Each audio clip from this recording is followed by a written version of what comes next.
Donc, on a commencé à étudier les acides et les bases.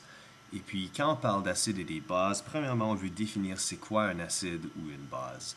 Alors, on veut aller voir quelqu'un du nom de Arrhenius, et il nous a défini la base et l'acide. En premier, il nous a dit qu'un acide est n'importe quoi qui va s'ioniser dans une solution. Alors, on a étudié les ions, c'est simplement un atome qui porte une charge.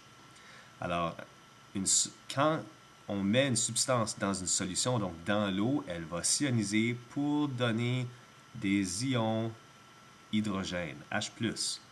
Exemple serait chlorure d'hydrogène, qu'on appelle acide chlorhydrique, parce que quand on le met dans l'eau, on va recevoir des ions H+, et des ions Cl-. C'est simplement le fait qu'on voit ces ions H+, qui fait que c'est un acide. Un autre exemple pourrait être l'acide sulfurique,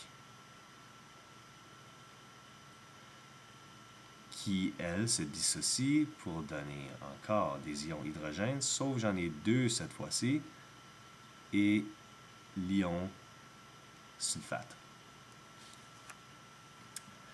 Alors, n'importe quand qu'on voit une solution qui donne un hydrogène, un ion positif d'hydrogène, qu'on appelle aussi un proton, on appelle ça un acide.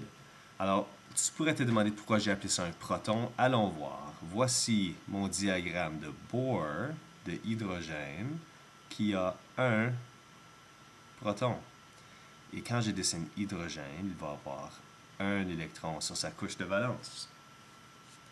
Pour que j'ai un ion positif, ça veut dire que je dois maintenant avoir mon noyau hydrogène avec un proton à l'intérieur et une couche de valence qui a 0 électrons. Alors maintenant, j'ai électron 0, proton 1, 1 moins 0, qui veut dire que j'ai une charge de 1 positif.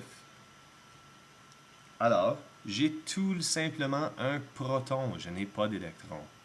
Alors, on appelle cet ion-ci un proton. Si une substance, comme exemple, l'acide chlorhydrique, donne un ion hydrogène, un proton, c'est un acide. Alors, d'après Arrhenius, voilà la définition d'un acide. Il nous a aussi défini une base. Une base, selon Arrhenius, est n'importe quelle solution qui va donner ou s'ioniser des ions hydroxyde, OH-. L'exemple classique d'une base, c'est OH, hydroxyde de sodium, qui va se s'ioniser pour devenir sodium et hydroxyde. C'est cet ion hydroxyde qui fait que c'est une base. Un autre exemple pourrait être l'hydroxyde de calcium, qui lui aussi va devenir calcium 2+, plus 2 hydroxyde. Et comme toujours, c'est la présence de l'ion hydroxyde qui fait que c'est une base. Alors, c'est simple. Acide égale ion proton. Et laissez-moi descendre.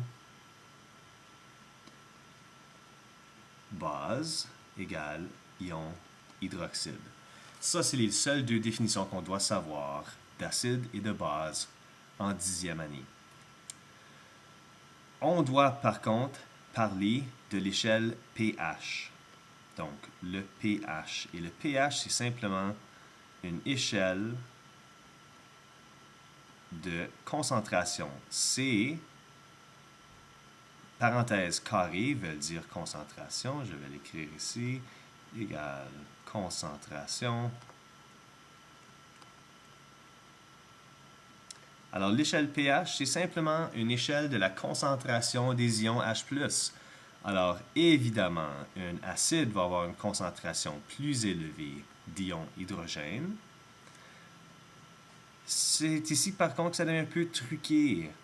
C'est que la formule mathématique qui nous donne le pH est inverse. Alors, une haute concentration d'ions hydrogène est égale à un pH bas. Alors, un acide aura un pH jusqu'à 1, tandis qu'une base aura un pH jusqu'à 14. L'échelle pH, en passant, va d'environ 1 à 14. Où un acide a un pH de 1, un acide fort, excusez-moi, une base forte aura un pH de 14, et quelque chose qui est neutre égale un pH de 7. Le meilleur exemple d'une substance neutre est l'eau. Et allons voir pourquoi. Quand l'eau s'ionise, elle donne un ion hydrogène, un proton, et elle donne aussi un hydroxyde, H2O. Alors, j'ai un acide, j'ai une base qui vont ensemble se neutraliser. Donc, l'eau a toujours un pH de 7. Alors, l'échelle pH de 1 à 14, 1 c'est un acide fort, c'est continuel. Alors, on peut penser à cela comme étant une échelle où au milieu, on a 7. Et ici, j'ai 14 et 1. Et entre ici, j'ai 1, 2, 3, 4, 5, 6, 7, 8, 9, 10, 11, 12, 13, 14. Et n'importe où entre 1 et 7, c'est un acide. Et n'importe où entre 7 et 14, c'est une base.